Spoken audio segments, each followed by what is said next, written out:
आप सब लोग, ईश्वर से प्रार्थना करता हूँ आप सब ठीक होंगे। रिच डैड पुअर डैड के आज एक और नए चैप्टर को लेकर मैं आपके समक्ष आ चुका हूँ। चैप्टर का नाम और चैप्टर की हेडिंग। चैप्टर का नाम है पैसे की समझ क्यों सिखाई जानी चाहिए और हेडिंग है यह कहानी बताती है कि पैसे का सुख भरा सपना किस तरह दुख भरे सपने में बदल जाता है। आइए इस कहानी को पढ़ते हैं और समझते हैं क्या है जी। कड़ी मेहनत करने वाले लोगों की फिल्मी कहानी एक घिसे पिटे ढर्रे पर चलती है। हाल में शादीशुदा सुख बहुत पढ़े लिखे पति पत्नी साथ साथ किराए के मकान में रहने लगते हैं। जल्द ही उन्हें यह लगने लगता है कि वे पैसा बचा रहे हैं, क्योंकि दो लोगों के साथ रहने का खर्च भी लगभग उतना ही होता है जितना कि अकेले आदमी का। समस्या यह है कि जिस अपार्टमेंट में वे रहते हैं वह छोटा है। वे अपने सपनों का घर खरीदने के लिए पैसे बचाने लगते हैं ताकि वे बच्चे पैदा कर सकें। अब उनके पास दो तनख्वाहें होती हैं और वे अपने करियर पर ज़्यादा ध्यान देने लगते हैं। उनकी आमदनी बढ़ती जाती है। जैसे आपको मैं एक ग्राफ के माध्यम से समझाता हूँ। ग्राफ बहुत छोटा है। जैसे उनकी आमदनी बढ़ने लगती है, जैसे आय हुई, पहले एक थी अब दो आय हो गई, ये खर्च तो एक ही जने का तो आय बढ़ी।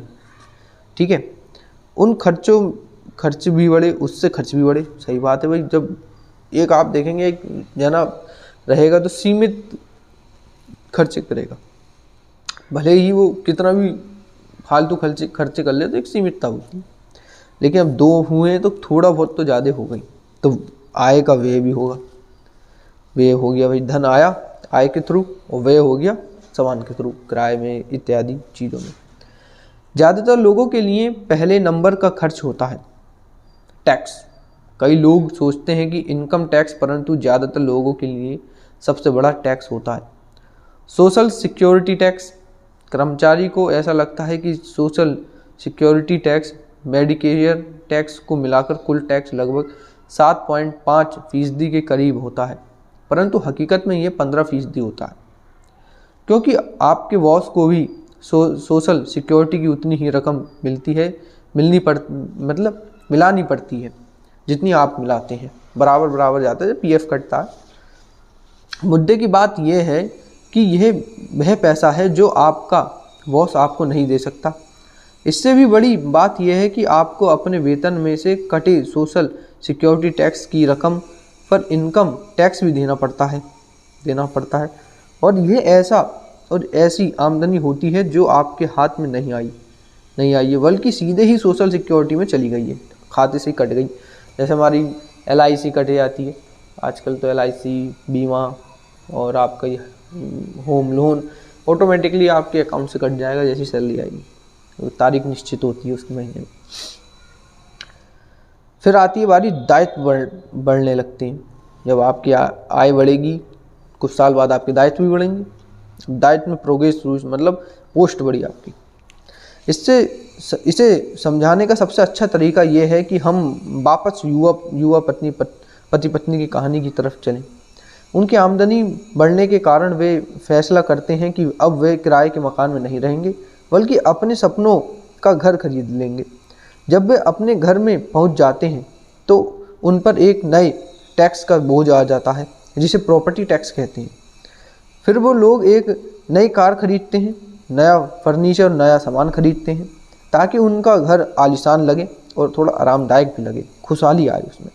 अचानक वे अपने सपने से जागते हैं और देखते हैं कि उनके दायित्व का कॉलम बढ़ गया है। वे कर्ज में हैं और उन्हें बहुत से मॉर्टगेज मतलब ऋण और क्रेडिट कार्ड ऋण चुकाने हैं। अब वे चूहा दौड़ में फंस चुके हैं। चूहा दौड़ जो सब दौड़ रहे हैं। एक बच्चा पैदा हो जाता है इसी बीच।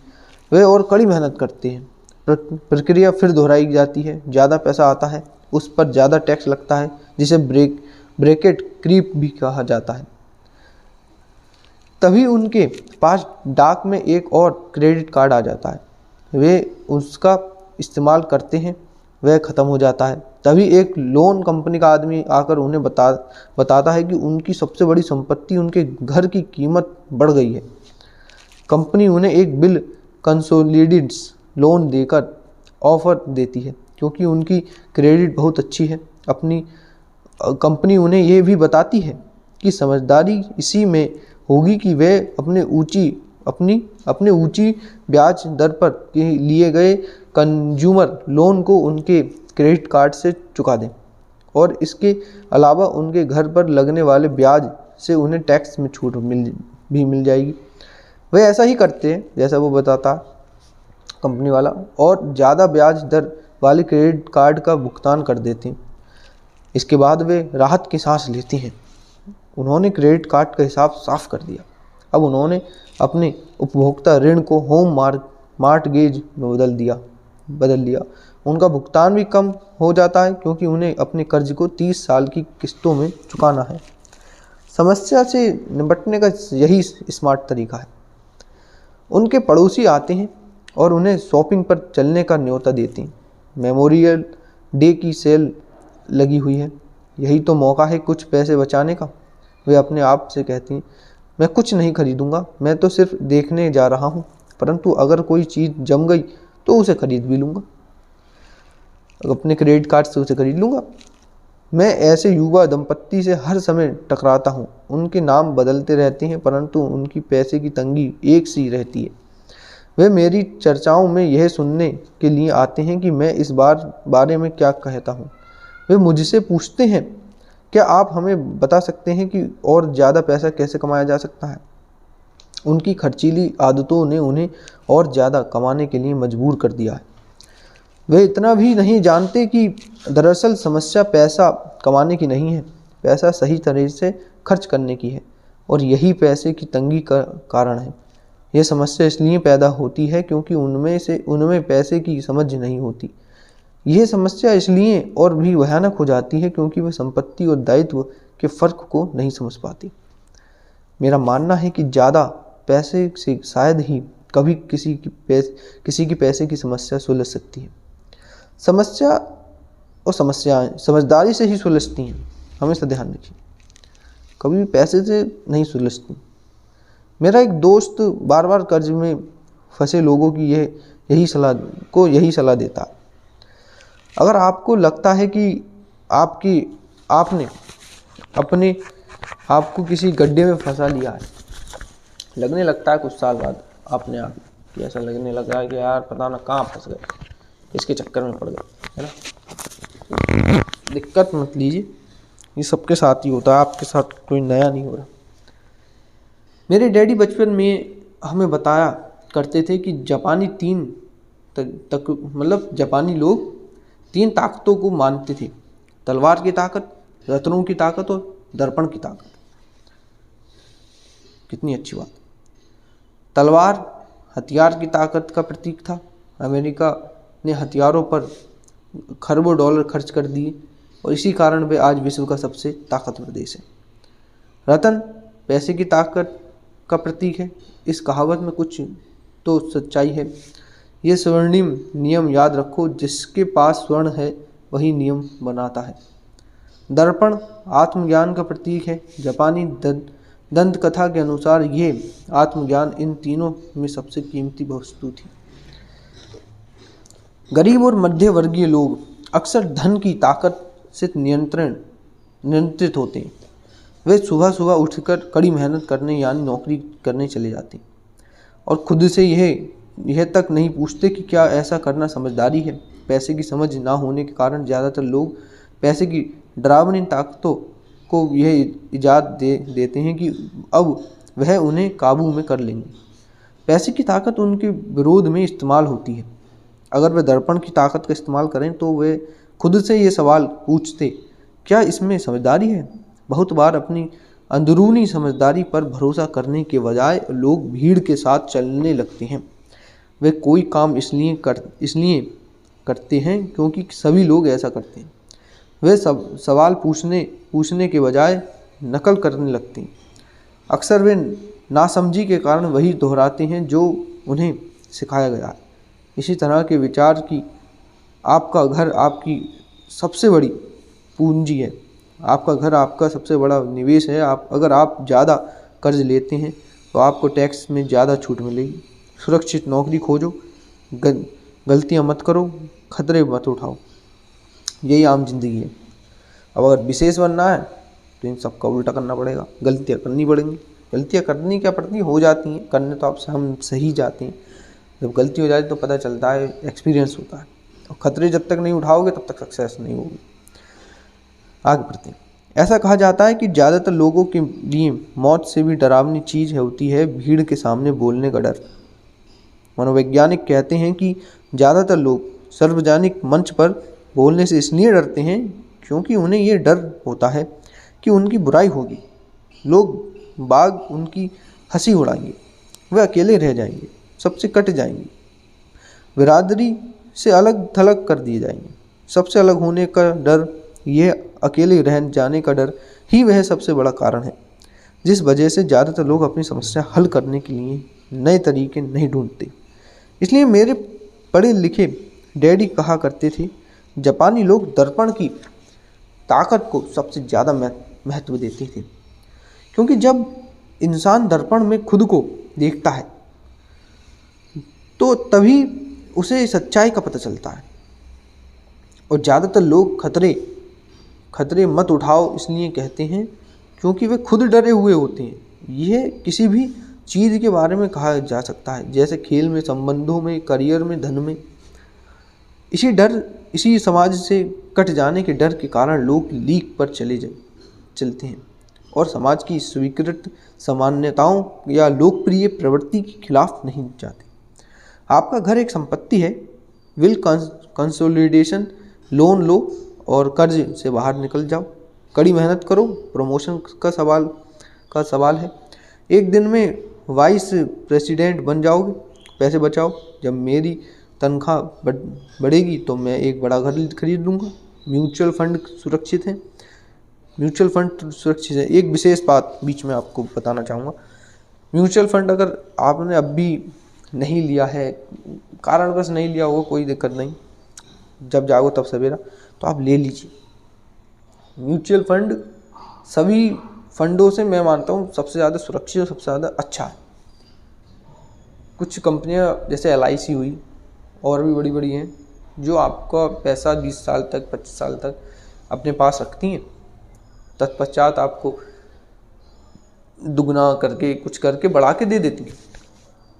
लेकिन म्यूचुअल फंड में कुछ नियम अधिक हैं, बढ़िया हैं, कि आप म्यूचुअल फंड में जैसे फंड करते हैं, पैसा देते हैं, लिमिटेड उसमें तो होती है, देते रहो अपना, और आपको लगता है कि मेरे 5, 6 या 10, 5 साल बाद ही आपका जो जमा पैसा है उसका ब्याज दर और उसमें टैक्स, मतलब जो भी उसके शेयर हैं वो बड़े हैं। 5 लाख हो गए जैसे साल के, तो आपके 5 साल के, और आपको लगा कि उसके शेयर बढ़ गए, अब वो मुझे 25% ज़्यादा दिखा रहा है, ज़्यादा मिलेंगे अगर आप अभी निकालोगे, तो ये सिस्टम आपको और कहीं नहीं मिलेगा, ये म्यूचुअल फंड में ही मिल सकता है। म्यूचुअल फंड में सबसे बड़ी तरीका मुझे तो यही लगा कि जब ज़रूरत हो तब निकाल लो, और कीमत बढ़ी हुई है तब निकाल लो। हो सकता है जिस समय हम निकाल रहे हो उसी समय कीमत बढ़ी हुई हो, बढ़ी हुई कीमत में आपको 2.5 साल में बढ़ी हुई नहीं मिल गई और बढ़िया, और कभी कभार तो 2.5 साल में, 20 साल में ना मिली तो फिर रह गए।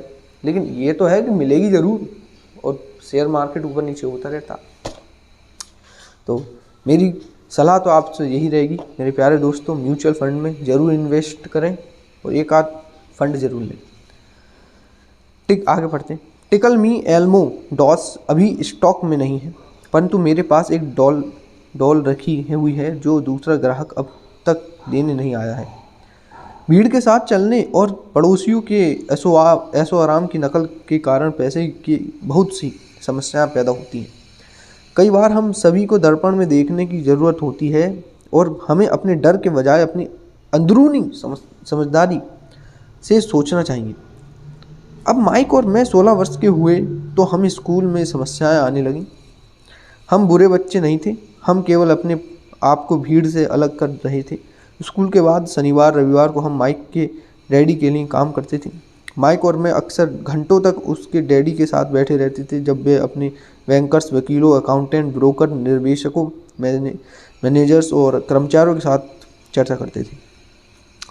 माइक के डैडी ने 13 साल की उम्र में स्कूल छोड़ दिया था और अब वे पढ़े लिखे लोगों को रास्ता दिखा रहे थे, उन्हें आदेश और निर्देश दे रहे थे, उनसे सवाल पूछ रहे थे। पढ़े लिखे लोग उनकी एक आवाज़ पर दौड़े चले आते थे और उनके गुस्से से डरते थे।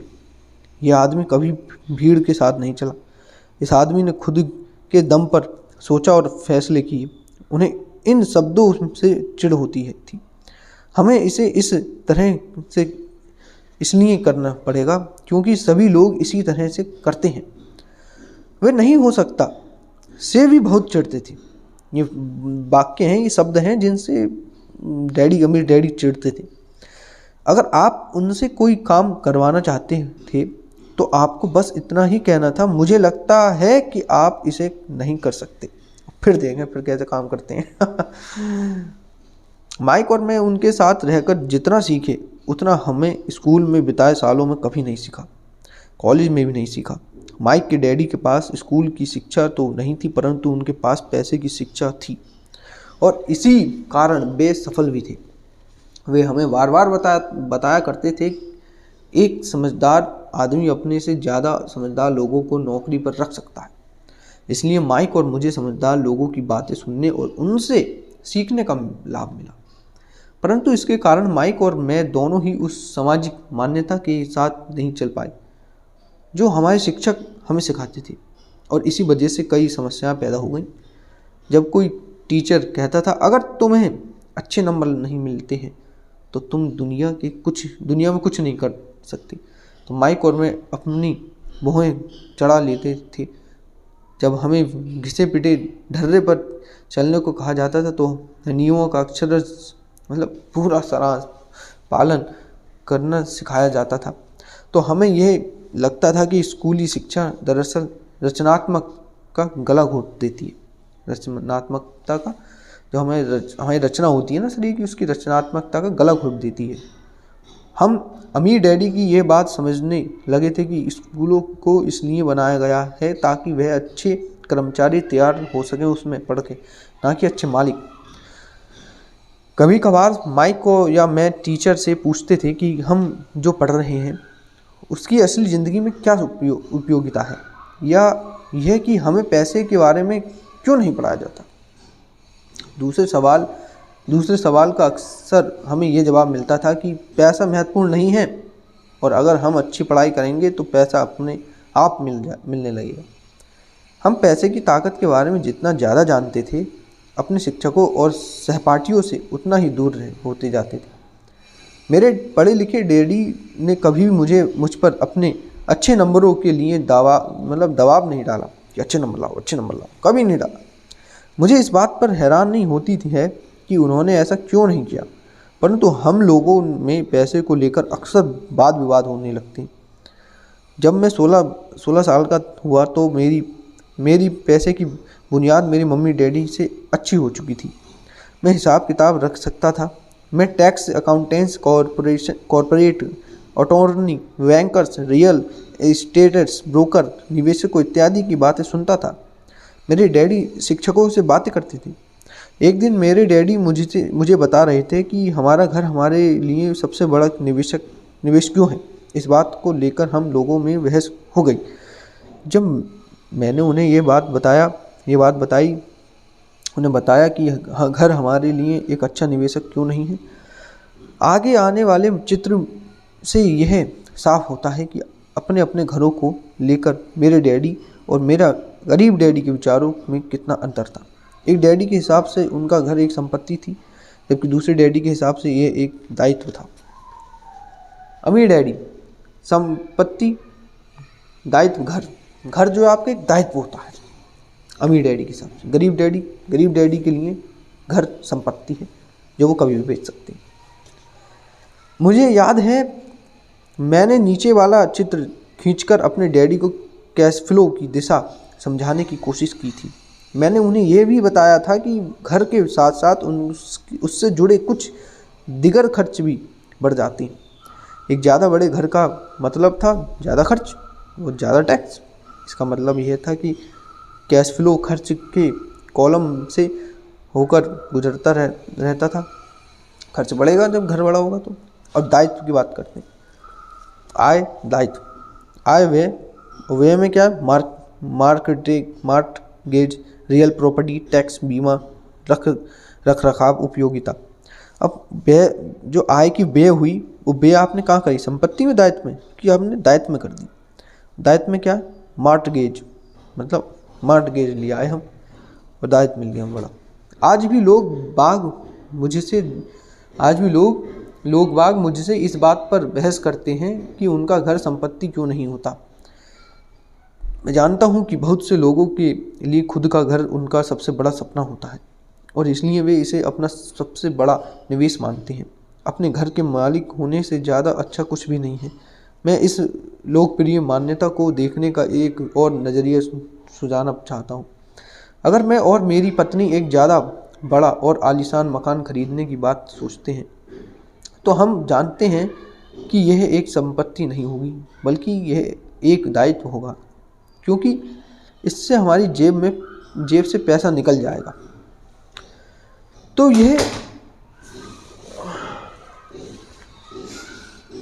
यह रहा मेरा तर्क। हालांकि ज़्यादातर लोग मुझसे सहमत नहीं होंगे, क्योंकि घर एक भावनात्मक चीज़ होती है और जब पैसे का सवाल आता है तो भावनाएं पैसे की समझ को हरा देती हैं। मुझे व्यक्तिगत अनुभव से पता है कि पैसा हर फैसले को भावनात्मक बना देता है। एक 2-3 पॉइंट है मैं आपके समक्ष रखता हूँ। लेखक कहते हैं पहले पॉइंट में, जब घर की बात आती है तो मैं यह बताना चाहता हूँ कि ज़्यादातर लोग उस घर की कीमत चुकाने के लिए ज़िंदगी भर काम करते हैं जिसके वे कभी पूरी तरह मालिक नहीं होते। दूसरे शब्दों में, ज़्यादातर लोग एक घर खरीदने के कुछ सालों बाद दूसरा घर खरीदते हैं और हर बार पहले मकान के लिए जो कर्ज में वे लेते हैं उस पर उनके पास हर बार फिर से 30 साल का नया कर्ज हो जाता है। दूसरा पॉइंट, लेखक कहते हैं हालांकि लोगों को मार्टगेज पैटर्न पर ब्याज के लिए टैक्स में छूट मिलती है, परंतु वे अपने दिगर खर्चों के लिए टैक्स के बाद मिलने वाले डॉक्टरों का उपयोग करते हैं अपनी मार्टगेज पूरी तरह चुकाने के बाद भी। तीसरा पॉइंट, लेखक कहते हैं प्रॉपर्टी टैक्स। मेरी पत्नी के मम्मी डैडी को धक्का लगा जब उनके घर का प्रॉपर्टी टैक्स $1000 प्रति माह तक पहुंच गया। यह तब हुआ जब वे रिटायर हो चुके थे और इस बढ़ोतरी से उनका रिटायरमेंट के बाद का बजट गड़बड़ा गया और उन्हें मजबूरन मकान बदलना पड़ा। चौथा पॉइंट, लेखक कहते हैं घर की कीमत हमेशा नहीं बढ़ती। मेरे कुछ दोस्त हैं जिन्होंने अपने घर के लिए कर्ज लिया था। उन्हें $10 लाख से भी ज़्यादा का कर्ज चुकाना है, पर आज उस घर की कीमत $7 लाख से ज़्यादा नहीं है। लेखक 5वें पॉइंट में कहते हैं सबसे बड़े नुकसान अवसर गंवाने की वजह से होते हैं।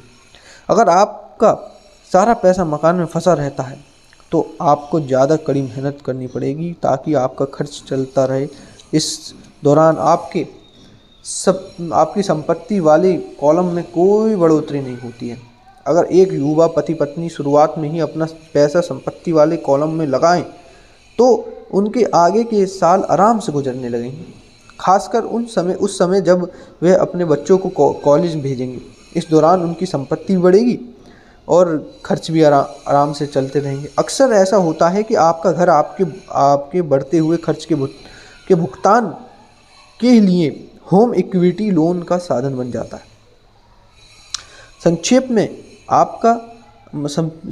में अपना घर खरीदने का फैसला बहुत खर्चीला पड़ता है। इसके बजाय बेहतर यह होगा कि जल्द ही इन्वेस्टमेंट पोर्टफोलियो बना लिया जाए। किसी आदमी पर इसका असर कम से कम 3 तरह से पड़ता है। समय की बर्बादी, क्योंकि इस दौरान दूसरी संपत्तियों का मूल्य बढ़ गया होता।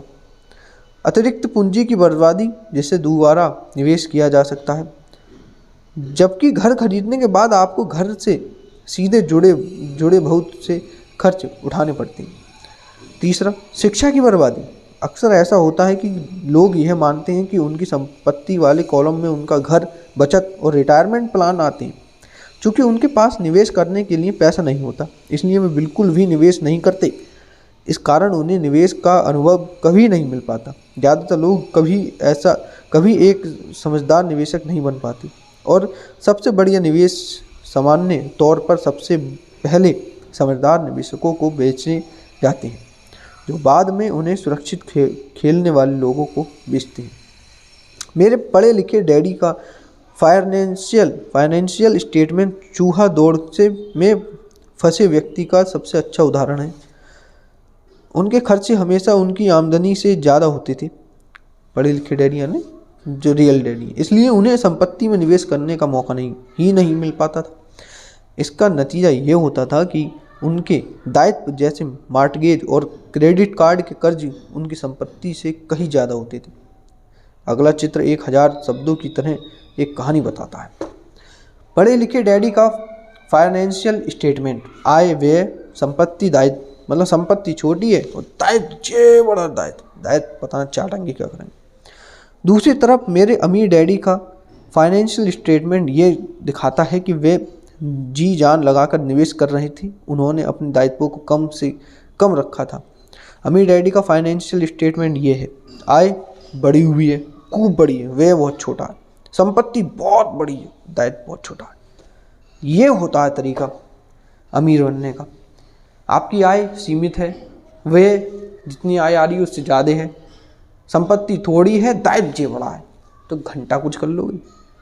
अपने आने वाली पीढ़ी को भी ढंग से आप शिक्षित नहीं कर पाते। और अगर आपका आय जे बड़ी, इतनी बड़ी बहुत ज़्यादा, व्यय बहुत कम, मामूली आदमी का तने व्यय हो, संपत्ति आय से भी ज़्यादा, दायित्व जो मिल जाए चलेगा छोटा। बड़े दायित्व में बड़े खर्चे होते हैं, हमेशा ध्यान रखिएगा। मेरे अमीर डैडी के फाइनेंशियल स्टेटमेंट से यह भी पता चलता है कि अमीर लोग और ज़्यादा अमीर क्यों बनते हैं।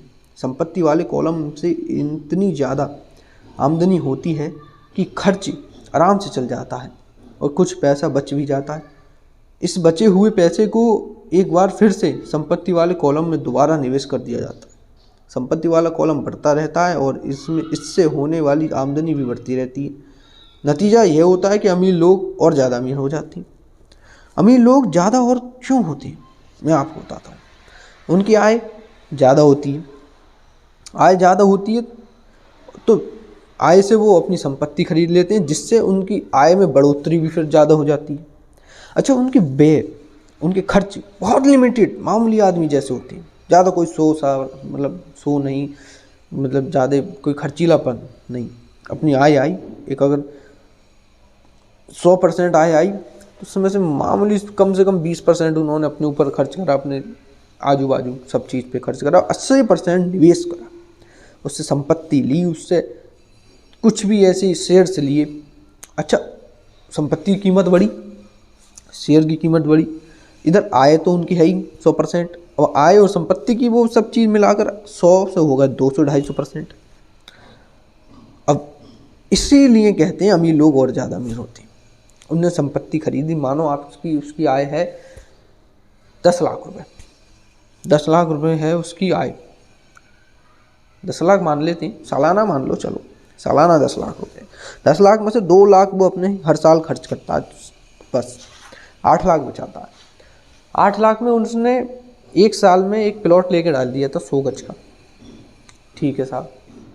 अब अगले साल फिर उसने वही 10 लाख कमाए, 2 लाख उसके खर्चे उर्चे में चले गए, 8 लाख उसमें है।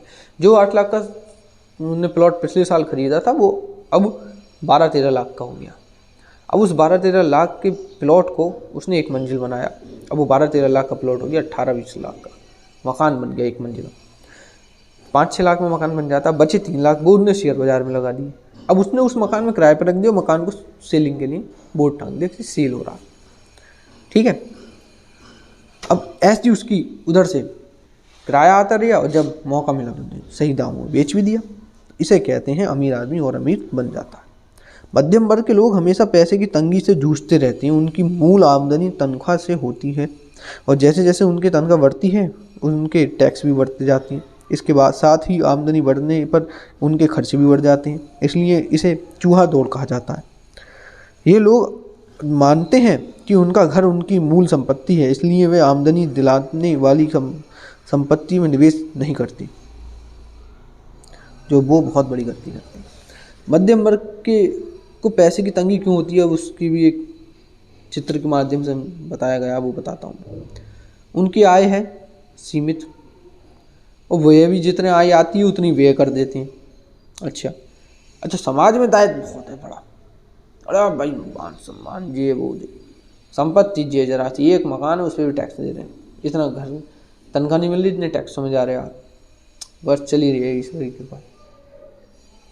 तो इतना बड़ा दायित्व भी ना लिया जाए कि आपकी आमदनी से कई गुना ऊपर हो, आप खुद झेल ना पा रहे हो, आप खुद दायित्व में दब जा रहे हो कि यार क्या टेंशन है।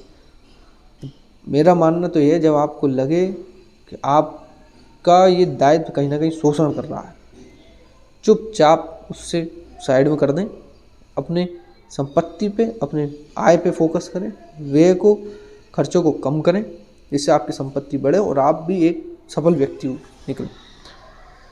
आज की कर्जदार सोसाइटी दो बातें मानती हैं।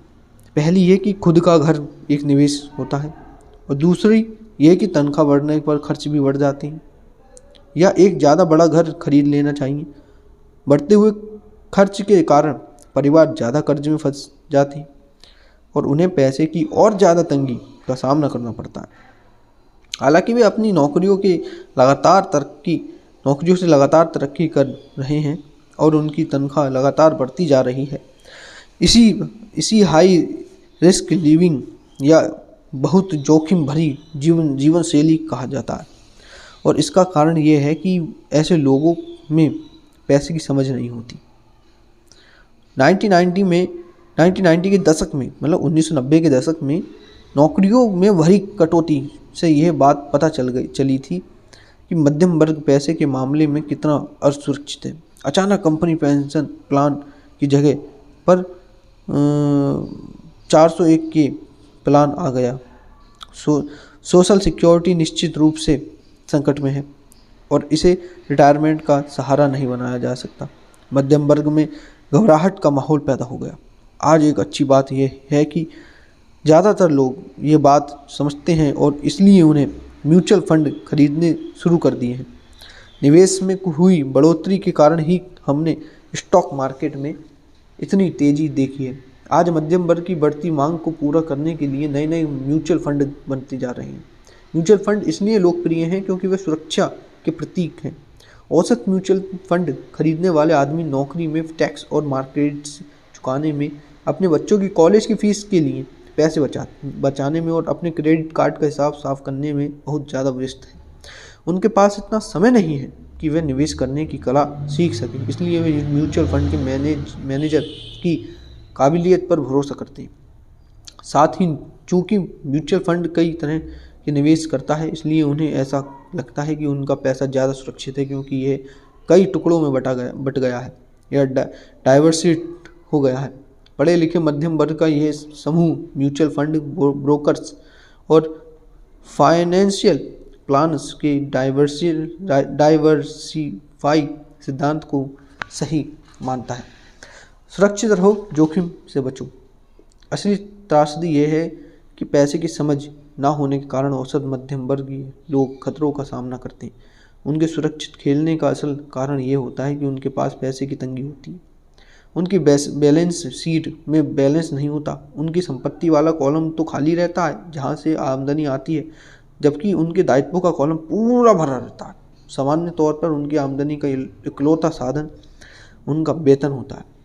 उनका जीवन यापन पूरी तरह से उनके बॉस पर निर्भर होता है, और जब सचमुच ज़िंदगी में एक बार आने वाला मौका आता है तो ये लोग उस मौके का फ़ायदा नहीं उठा पाते। चूँकि वे इतनी कड़ी मेहनत कर रहे हैं, इसलिए वे सुरक्षित खेल खेलते हैं, सबसे ज़्यादा टैक्स चुकाते हैं और कर्ज के बोझ से दबे रहते हैं। जैसा मैंने इस खंड के रूप में कहा है, इस सबसे महत्वपूर्ण नियम यह है कि संपत्ति और दायित्व के बीच के अंतर को पहचाना जाए। एक बार आप इनमें फ़र्क समझ लें, इसके बाद आप आमदनी देने वाली संपत्ति खरीदने की लगातार कोशिश करते रहें। यह अमीर बनने की राह पर चलने का सबसे बढ़िया तरीका है। इसे करते रहें और आपका संपत्ति वाला कॉलम बढ़ता रहेगा। अपने दायित्व और खर्च को कम करने की कोशिश भी करते रहें, इससे पैसा आपकी संपत्ति वाले कॉलम में आता रहेगा। जल्द ही आपका संपत्ति वाला कॉलम इतना ज़्यादा मजबूत हो जाएगा कि आप और ज़्यादा जोखिम वाले निवेश कर सकेंगे। ऐसे निवेश जिनमें 100% से अंत तक फ़ायदा हो सकता है। ऐसे निवेश जिनमें $5,000 की रकम जल्दी ही $10 लाख की या इससे ज़्यादा की हो जाती है। ऐसे निवेश जिन्हें मध्यम वर्ग बहुत जोखिम भरा मानता है। निवेश जोखिम भरा नहीं है, यह उस व्यक्ति की पैसे की नासमझी है, वित्तीय निरक्षरता है जो उसे बहुत जोखिम भरा बना देती है। अगर आप वही करते हैं जो सभी लोग करते हैं तो आपको यह चित्र मिलेगा। आय मालिक के लिए काम करो, व्यय सरकार के लिए व्यय कर दो, खर्च बढ़ा लो अपने। दायित्व बैंक के काम करो, दायित्व बढ़ाओ अपने समाज में, खर्च फालतू के खर्च बढ़ाओ, इससे बचा जाए। ये आपको घटाएगा, कभी बढ़ाएगा नहीं। एक कर्मचारी होने के नाते जो घर का मालिक भी है, आपकी नौकरी का पैटर्न सामान्य है। आज के लिए बस इतना ही। आगे मैं जल्द ही आपको आय व्यय और दायित्व के बारे में बहुत बढ़िया चीज़ बताऊंगा। देखिए ये चीज़ बहुत अच्छी है, इस चीज़ को समझना चाहिए। ये दायित्वों के चक्कर में जब आप पढ़ेंगे तब तक आप नुकसान ही उठाएंगे, कभी फ़ायदा नहीं उठा सकते। फ़ायदा उठाना है तो आपको अपने दायित्व, अपने ये जो फालतू की चीज़ें इन्हें कम करना पड़ेगा। इन्हीं के कारण आप समाज में भी पीछे रह जाते हैं। यही कारण है, कोई दायित्व आप कहीं लेके नहीं जा सकते, किसी को दिखा नहीं सकते, दायित्व को बेच नहीं सकते, दायित्व से आप पैसा नहीं ले सकते। आप कहते हैं कि भाई मैं समाज में अच्छा एक दायित्ववान व्यक्ति हूँ। आजकल तो नेता आदमी मतलब कटौती नहीं कर सकता, कुछ 2 नंबर का काम नहीं कर सकता, तो आप कौन सा दायित्व लेके बड़े हो जाएंगे। आज समाज में आप देखा जाए तो बहुत युवा तरह तरह के दायित्वों पे हैं, और मतलब अब दायित्व मिला है तो उन्हें बुलाया भी जाएगा, भी आओ मीटिंग में आओ, फला मीटिंग, फला व्यक्ति आ रहा है, फला मीटिंग। अब मीटिंग में दौड़ रहे हैं, अपना काम छोड़ के दौड़ रहे हैं। अपना एक तो अपनी काम छोड़ा तो अपने दिन की दाढ़ी घटाई, फिर भाग आ गए तो वहाँ भी कोई लाभ नहीं हुआ, तो उन्होंने और काम बता दे कि हाँ और आपको इतने रुपए और देने हैं। वो भाई साहब आ रहे हैं, उनका आ रहे हैं व्यक्ति, उसका चाय नाश्ता भी होगा, तो वहाँ और देने पड़ गए। इधर गए इधर दिए, तो मतलब दोनों तरफ से डबल गए। इससे बचा जाए जितना बच सकें। और बाद अंत में यही कहूँगा, संपत्ति इकट्ठी कर लें। एक समय अगर आपके पास खूब संपत्ति है, खूब धन है, तो मैं निश्चित रूप से गारंटी से कहता हूँ दायित्व खुद ब खुद चल के आएगा आपके पास, जैसे पैसा चल के आता। दायित्व देने वाले बहुत भरे पड़े हैं इस संसार में, पैसा देने वाले नहीं भरे हैं। पैसा आपको लेना ही पड़ेगा, काम करके लेना पड़ेगा।